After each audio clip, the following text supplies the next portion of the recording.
Hey guys, we're gonna talk about Lyapunov exponents and yeah, this next page. Okay, so that's the outline. So I'm going to start with chaotic system, and I'm gonna come back later, but let's start. So this quote is actually the first quote from chapter 7. It basically the most important thing is that even Poincare has a great idea. I mean, he of course have, but that chaotic system is just like a system where slight difference in initial conditions produce very great differences in the final phenomena. And next page, and we'll see like how this thing, like our intuition of this system is captured. So the first way to do this is to say, we want to say that nearby trajectories eventually separate, and we use the definition of the idea of sensitive dependence to say that, which is to say that a flow, which probably is a complete flow, exhibits sensitive dependence on an invariant set if there is a fixed R such that so this basically means that for every pair of uh, like close nearby initial conditions, they will eventually separate by like larger than some constant R. That's what it's saying. But like next page. Yeah, so uh yeah. It's not really enough because we don't want to say that a pretty regular system is chaotic and this one is an example, is in book, and it basically is just saying that so the system is like in polar coordinates, so the radius doesn't change and the speed is rotating around the origin is proportional to r, is just r. So you can imagine that if you take an analysis, and that would be like if you just take an analysis around the circle, that's an invariant set because every orbit stays on that circle. And we will have like if the difference is like just outside, it's not outside, it's like you imagine two starting points on the x-axis, so they will evolve in a different speed. So if you take like small enough r, uh, not this radius, but a small enough like distance, they will eventually separate by, that will happen. But this system is pretty good actually. So we need something else to capture chaotic. And next page. Um, next page.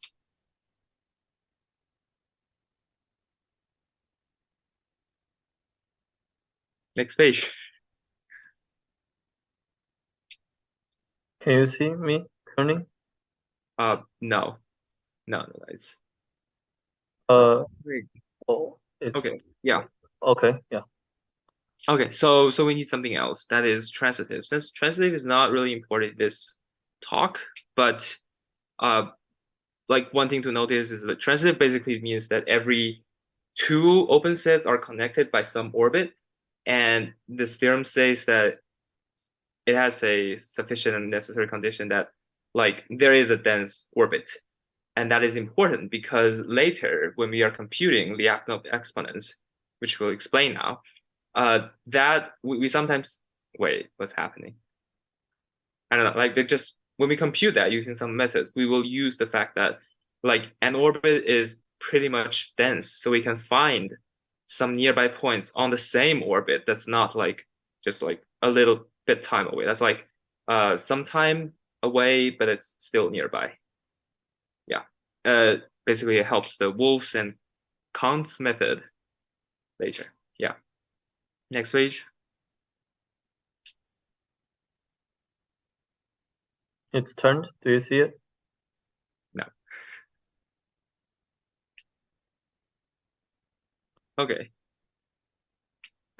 Yeah, so like just how does this Lyapunov exponents come into play? So we have this sensitive dependence, and it's like sensitive dependence and transitive does not like, I mean that characterizes chaotic, but this thing Lyapunov exponents does not really characterize chaotic system is not a sufficient nor necessary condition, but it really is a signature of it. It's something we look for. So what it is like a modified version of this sensitive dependence, because sensitive dependence is basically saying whether 2 points, two close by points will separate by like after like larger than some constant. But this Lyapunov exponent says that these two starting conditions will separate in a speed that's like uh the same as exponential to lambda t. And this lambda we usually call the Lyapunov exponent. And so rather than a yes/no check, we have something quantitative, which is good. And so we care about lambda. And if you think about it, why do you because I wrote here the distance grows exponentially locally. So why do we need to care about the localness of this? That is because if you think about it, many of the chaotic system like Rossler system, we have already do that in our homework. So you remember there's a global attractor that's somewhere around. It's like a uh, global invariant set, a global attractor, so that you will never leave that. So it doesn't really make sense to talk about like when t goes to infinity, because you're stuck there. So this e to the t times lambda doesn't make sense. So this locally separation is good enough, and let's let Thomas talk about this. The definition. I mean, this is just intuition, so you need to define it. Yeah. Okay, yeah. So we're gonna approach the definition of the actual thing. But now let's just look at some caveats. First, as Dominic just mentioned, we know that we want to look at infinitesimally close orbits, and we'll know that they separate exponentially, which is what he had on the last page. But the caveat is that simply linearizing the system is not good enough, and we cannot just borrow the tools from flow K theory to study an aperiodic orbit, which we will show in the next page. And we will focus on a particular orbit, phi sub t, starting at a point x0. We'll call it fiducial trajectory. It will be on an n-dimensional phase space M. Okay, just a little bit of terminology to introduce to see why we cannot just borrow the tools from flow K theory. Just for any manifold, since we know that we can attach a tangent vector from its tangent space at every point, we can define the tangent bundle, which is the Tm, which is that it's literally a bundle of points on the manifold and the vector associated to this point on the manifold, anything from its tangent vector. So yeah, that's a tangent bundle. We'll see the use of it in the next page. So let's think about fundamental matrix, which is a very fundamental tool we use in the flow K theory. So for a trajectory, say starting epsilon close to x0, we can Taylor expand and to get that the initial deviation vector v0 evolves into corresponding to the Jacobian matrix and with the rule 1, and we can just put it into the original ODE, which gives us the equation 2. And since equation 1 and 2 holds for any initial velocity vector, the fundamental matrix solution is phi t starting at x0 is equal to dx phi t x sub 0, satisfying the initial condition that phi dot equal to at phi, phi 0 at time 0 starting at x sub 0 is the identity matrix, which is basically really close to how we understood fundamental matrix when we were looking at flow K theory.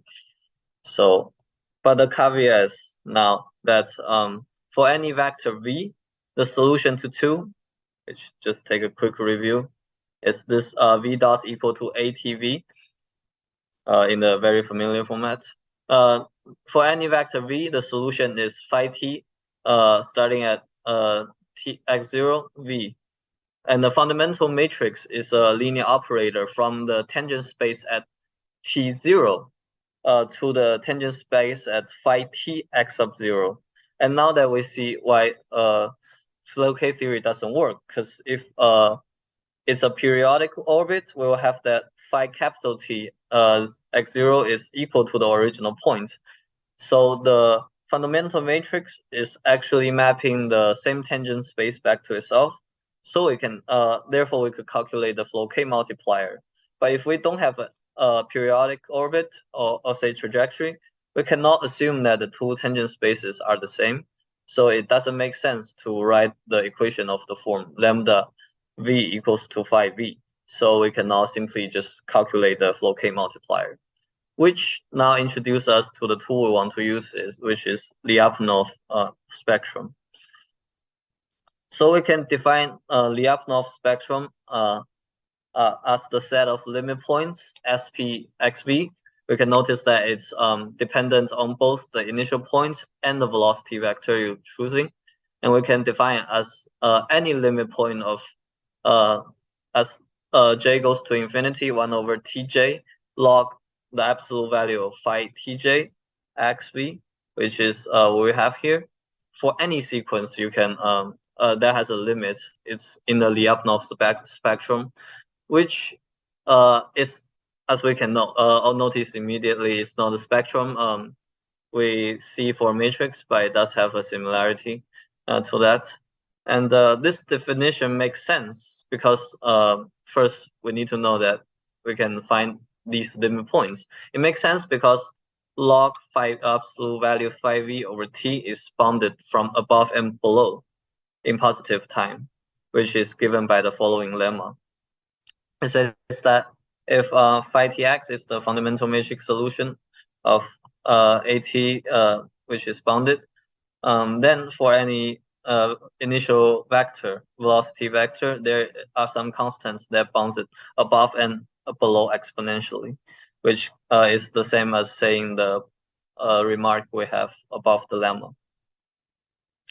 So it's kind of arbitrary to think about all these set of limit points, and it's not clear how they look just as a set, but we know that there are some special limit points that we have seen from analysis, which are lim sup and lim inf, which always exist for any compact sets. So we can find the lim sup of st which is the limit as t goes to capital T goes to infinity and taking the supremum over all the values bigger than capital T, and of course lim inf which takes infima instead. We know that these are always these lim inf and lim sup always exist. Moreover, since we're considering a continuous system, anything in between we can find a limit point. So we can know that a Lyapunov spectrum is actually, well, since it's a one-dimensional thing, it's a closed interval in between the lim sup and lim inf. In particular, if lim sup agrees with lim inf, the Lyapunov spectrum would just be a point, which is the limit of st as t goes to infinity. In this case, we say that the Lyapunov spectrum is regular. And now we can look at the term. What does it mean to have a Lyapunov exponent, which, as we can imagine, since we're thinking about the growth rate that's exponential, we want to think about the largest growth rate. So it's exactly the lim sup, which is the, say, the upper bound or least upper bound or supremum maximum, since it's close actually attained. So the Lyapunov exponent is the lim sup mu xv, which is the lim sup of this function as t goes to infinity, log phi absolute value of phi xt v over t, which is the supremum of the Lyapunov spectrum. In a more general rotation, we can introduce the characteristic exponent of any function, and the Lyapunov exponential is the characteristic exponent of the phi function, as we can expect. So it fits well into the definition in a more general scheme. So now that we have seen the definition, we can try to look at a very simple example just to see how it works. Consider the simple linear one-dimensional ODE. V dot equals to cosine log absolute t plus sine log absolute t times v. Is one-dimensional, so it's just a number. And we can, by calculation, we know that the general solution of the form ft of some exponential t sine log absolute t with some initial condition v0. And if we just look at the scalar, we can know that the fundamental matrix is exactly the scalar in front of v0. And if we look at the lim sup and lim inf of this function, we can immediately notice that the lim sup of, well, if you take the log function, you kill the exponent. So it's 1 over t sine log t. So if you take the lim sup of that, it's the highest value you can get from sine, so which is 1, and the lowest value you can get from sine, which is -1. So we have that the Lyapunov spectrum is actually the interval between -1 and 1. And in this case, we know that the highest value we get is the Lyapunov exponent, so it is equal to 1. So this is a very brief introduction to the definition of what a Lyapunov spectrum is, and from there we know that what is a Lyapunov exponent. And now Ran will talk more about the properties of Lyapunov exponents. I'll pass the screen to him. Okay, thanks for the introduction by Thomas. Now I will introduce some properties of Lyapunov exponents. Firstly, we can see there are 3 basic properties of Lyapunov exponents. The first one, chi of CF equal to chi of F, means that it will absorb a constant.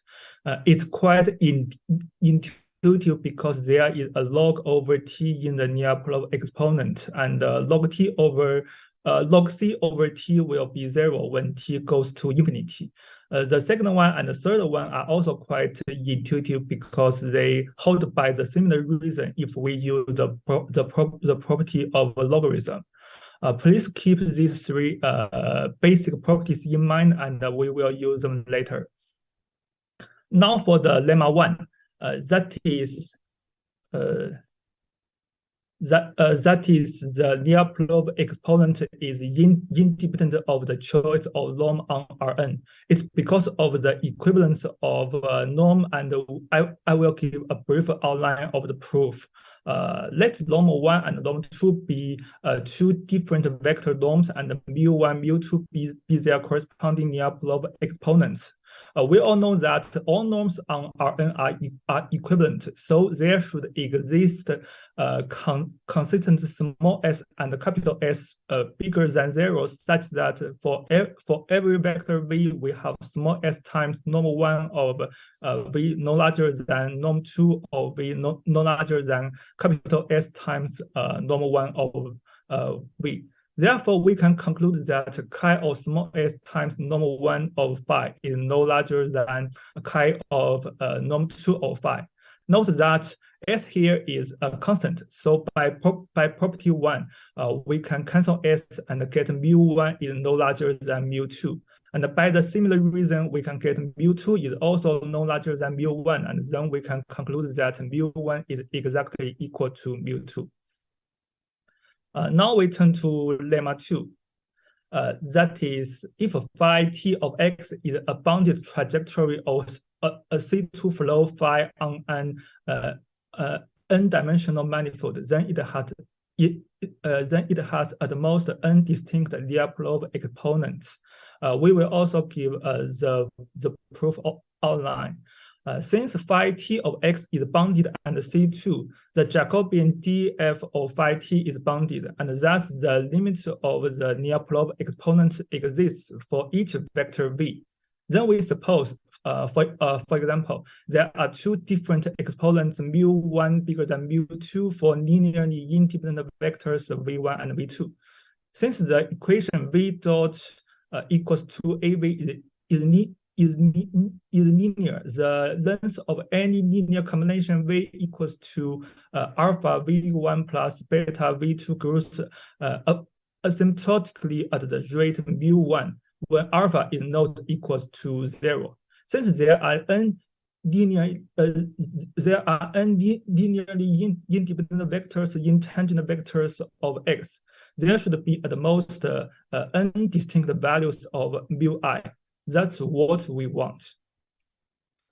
Now I turn to the Lyapunov basis. Just as the constant matrices may have degenerate eigenvalues, a time-dependent matrix may also may not always have n distinct Lyapunov exponents. It's conventional to order all the exponents so that mu1 no larger than mu2 up to mu n. Any set of independent vectors v1, v2 up to vn so that the sum of mu I of x vi as small as possible is called a Lyapunov basis. If a Lyapunov exponent have degeneracy k, then its corresponding basis vectors span a k-dimensional subspace, just as the similar conclusion in the linear algebra. Most bases are not Lyapunov bases, since each vector generally will contain some component along the most rapidly growing direction. But we can still construct a Lyapunov basis. That's exactly by our lemma 3 that if phi is any fundamental matrix solution of the equation v dot equals to AV satisfying that mu1 no larger than mu2 up to mu n, then there is a unit upper triangular matrix such that phi u is Lyapunov basis. Here, the unit upper triangular matrix means that all the diagonal entries are 1.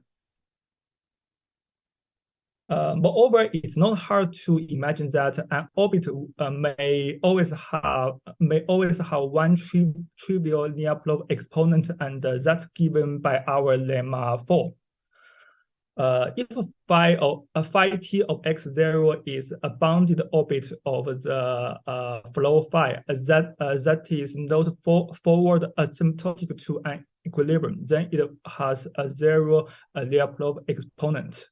To prove this lemma, we just need to consider the vector v of t equal to f of phi t of x0, where f is the vector field for phi. Then by taking differentiation, we have the following equations. From this, we can conclude that v of t is a solution to v dot equals to AV with initial condition v0 equals to f of x0. Since phi is bounded, so v is also bounded. Finally, since phi of t is not asymptotic to an equilibrium, we have lim sup v of t is bigger than 0.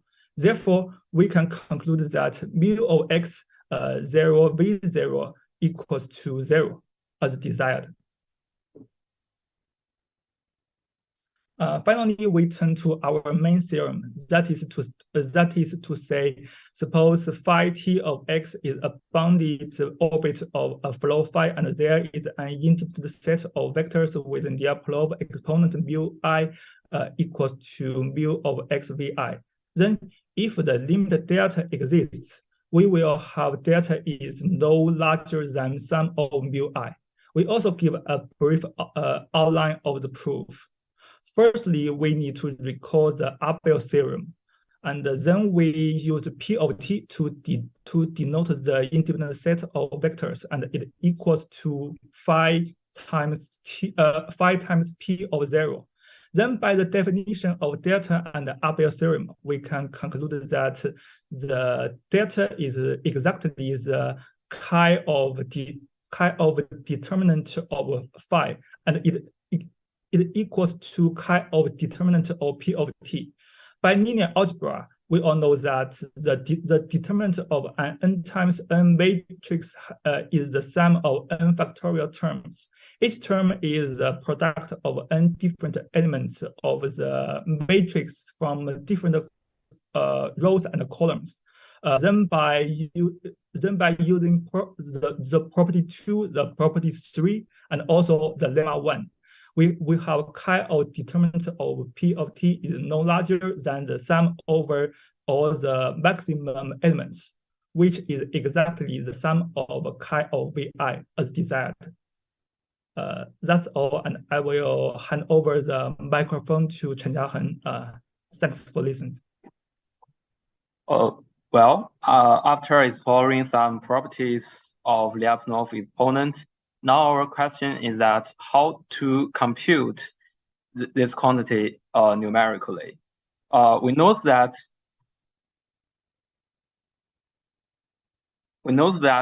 the evolution of Vt depends on the trajectory phi t here. So to compute the maximal Lyapunov exponent of a system of ODEs, we need to integrate both the original system and the linearized system. For the initial vector V0, since its length doesn't matter due to our discussion before, so for simplicity, we can just assume that the norm of it is equal to 1. And essentially, we can choose almost any initial vector V0 because almost surely it will have some component along the direction of the maximal Lyapunov direction. As long as it has some component along that direction, we know that it will grow asymptotically at the largest rate mu. Then we can estimate this supremum limit by integrating for some long enough time, capital T. When T is very large, this quantity will approach this supremum limit. We hope that this quantity will rapidly convert to the maximal Lyapunov exponent. Now let's look at our very famous example, the Lorentz system. This is the original system. This is the original equations. Here, the parameters sigma, r, and b are all positive, and we can write down the linearized equations for vector v. Then we need to integrate both the initial Lorentz system and the linearized system simultaneously to compute the maximal Lyapunov exponent. Here is some numerical results. We reproduce the figure 7.5 in our book. A plot of short time behavior of mu max t is shown in this figure for two different values of r. For the standard parameter value, which means r is equal to 28, we can observe that the mu max will appears to slowly convert to a positive value. If we integrate it to a very large time, say like t is equal to 10,000, we will find that the mu max is approximately equal to 0.9. And for the for r is equals to 23, we will find that the mu max is approximately equal to minus 0.05. And we make a remark here that there is one trick in our algorithm, which is at every step we normalize the vector v, and because the ODE of v is linear, so the length of v is irrelevant, and it can be rescaled at any time and without affecting the trajectory. So, and in the end, we need to add the accumulated scaling factor back to obtain this quantity. Now, a very natural question is that how can we compute all of the Lyapunov exponents? Here we will show a sketch of some basic ideas of it. first we consider the linear system, which is v dot is equal to at times v. But the key point is that we don't know too much about this matrix at. So instead of considering the original linear system, here we do a basis change by some transformation matrix PT. Here we note that the transformation matrix P T depends on time t. And since the transformation is also linear, so the transformed system is also a linear system. We can just write down the new system here, which is W dot is equal to BT, some matrix BT times W. So our goal is to find some appropriate transformation P such that the new system has a much simpler form. Actually, there is a lemma called Lyapunov transformation and Perron triangulation theorem, which can guarantee that we can always find such well-behaved transformation P.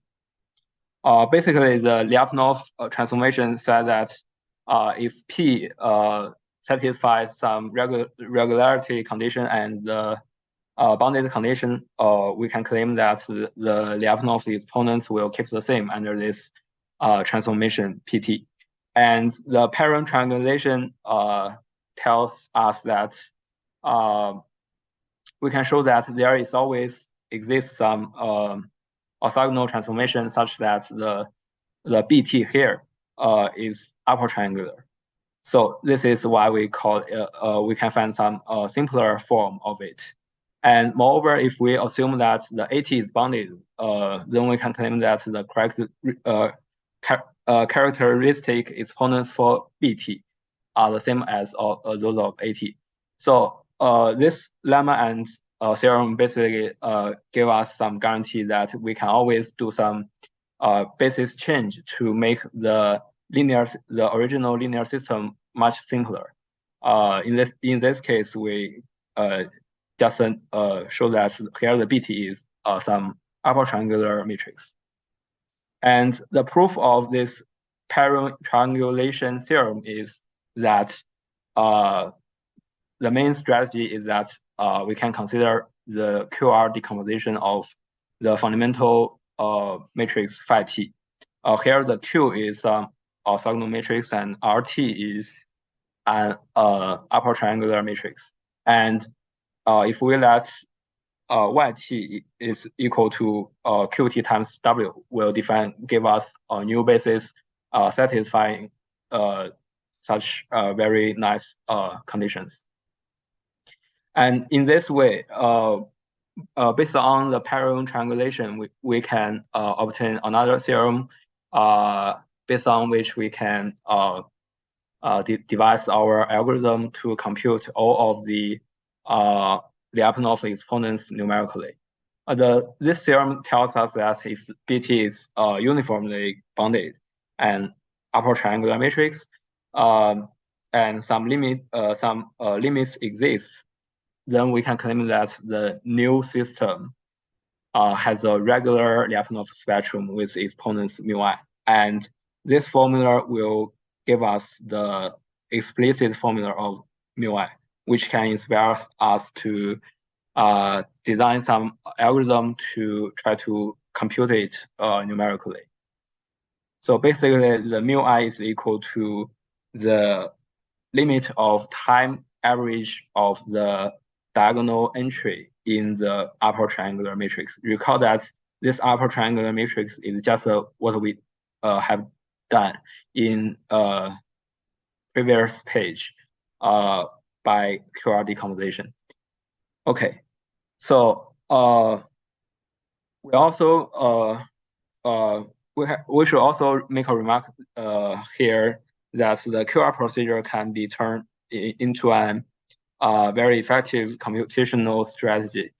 So basically, this theorem just tells us one way to compute the all of the Lyapunov exponents numerically.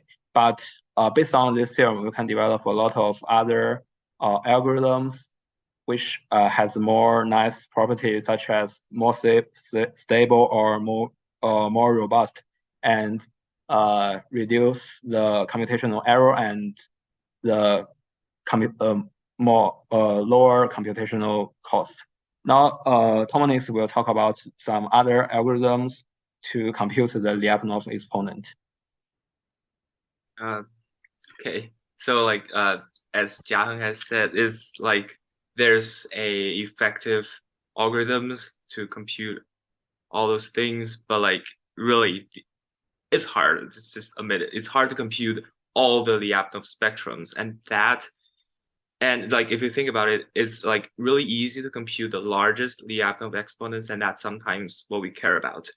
And the reason behind that, if you want to know, is like really similar to I think it's lemma 2 before, so that there like the like so any random disturbances in the initial condition will be separated, like will be factorized into like all the directions that of the Lyapunov bases, and eventually the largest base, I mean the base with the largest Lyapunov exponent, will dominate the whole thing, like it's written in this page. So really, if you just pick any initial condition, you have like almost certain probability of like 101 probability of finding the largest Lyapunov exponent, and that is what we'll do. And like so, we'll see some methods of finding the largest Lyapunov exponents, except this like mu max, which is just finding it at one point and like one initial disturbances.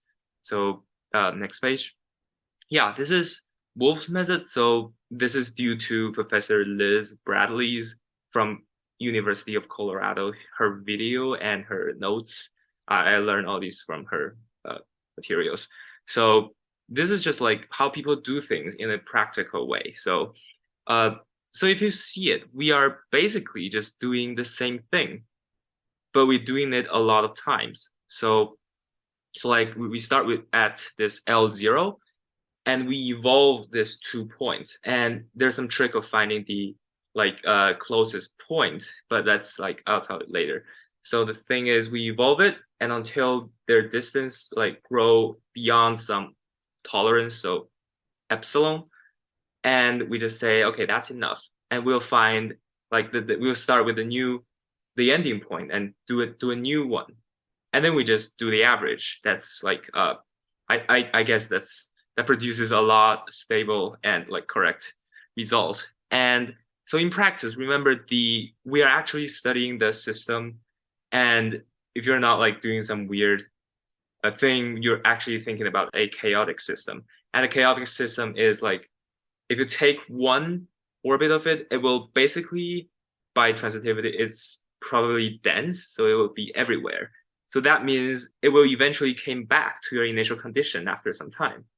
And in that way, if you just like portray it numerically, for some time, you will eventually get this like close enough point that suits for every point. So at this x of t0, you have this z0 of t0. It's weird. I mean, and at x of t1, there's this z1 of t1, and all of them should like at least one method to do is to find it in the same orbit. So you just have something to do it. Yeah, next page. So like eventually this will give us this expression of the largest Lyapunov exponents, which if you think about it, n times delta t is just the total time, because delta t is each step time, and n is how many times you do it. So that's 1 over t. That's the same with mu max. And this log doesn't matter, log of 2, log of natural log doesn't matter. And L prime over L is nothing but like that V T over V initial in the mu expression. So what we're really doing here is just to adding up all the like every part we added up. So because it's a log, so we at least it's sort of like doing the average of it, and we'll get the approximation of the Lyapunov exponent. That's Wolf's method. That's like, well, I mean, the good news is you won't really use it for the homework, but the bad news is like it's not that hard, I guess. So next page. So yeah, there's another method called Kant's method, and that's also pretty similar, except like so remember last in Wolf's method, you take like one point close enough to each initial step. And now we just look at like, I think in Kant's paper, he said like every point in some epsilon's ball, but that's not like numerically doable. So you just pick some points in there and you first do an average here. And so by taking average, I mean, you take the average of the distance, the distance between like all those points in that epsilon ball. So you find the average distance of those points and x0, and you evolve it by some time t, and you take the new average of all those like evolved points, like the evolved distances, and you compute their fractions. That's like one step further from what we did before. And for next page, yeah, his paper gives a result like that. And this S of tau is basically what was on last page, except it has taken a logarithm. And because it's taken logarithm, and we are looking for like e to the lambda t, and this means the slope is really that exponent. And I think Professor Liz Bradley said in her video that it's like once you get some graph like this, you should really like see whether this is a genuine result or some just arbitrary result, because I think she emphasized this a lot, because you have to really see the pattern. Okay, and one way to check it, she said, is to I don't think we covered it, but like basically you just it's pretty obvious to think about. It's not too obvious to prove, but if you have like the system and you can do it, how do you say that? It's like a homeomorphic diffeomorphic twist. So you can just apply any basic rotation matrix and see if the result keeps like that. And that's one way to check that. And okay, that's the Kant's method. And so in the end, we came back to this chaotic system. And I think I mispronounced, I said something wrong before, but because there's always some Lyapunov exponents, but we care about whether that exponent is positive, because if it's positive, then really things are getting far away. So its a signature is neither sufficient nor necessary, but how it is used in real life, there's an example. So suppose there's a picture of it, I draw it. There's 2 points, like initial conditions, they're really, really close. So that's 1 point. And you evolve them. And at some time Tn, they separate larger than the tolerance, that's A. So you record that Tn. And in next page, we'll see, yeah. So like if you take out your iPhone, I think it's Sunday now, and I checked it, you can see weather report, weather predictions through next the Tuesday after next week, so like 10 days away. And so we want to ask like how does this Lyapunov exponents, like how is it applied anyway? And so maybe we want to predict 100 days weather. So that sounds doable, but by the Lyapunov result we have, this Lyapunov exponent is lambda, I mean the largest one, because it's random, and the largest one dominates. And the t will just be this formula, and a is the tolerance. So just like if you want to multiply 10 to the left, which is to get 100 days prediction, you will have to change the initial disturbances. And if you do the calculation, it's something like 1 over e to the 10th, and that's pretty significant, I guess. I mean, it doesn't look significant, but I guess if you already have like really, really close data, that's something you cannot do. So even if you do it, some error will occur, I guess. I think that's all for our report. And next page, there's there's references. That's a lot of YouTube videos you can watch. Okay.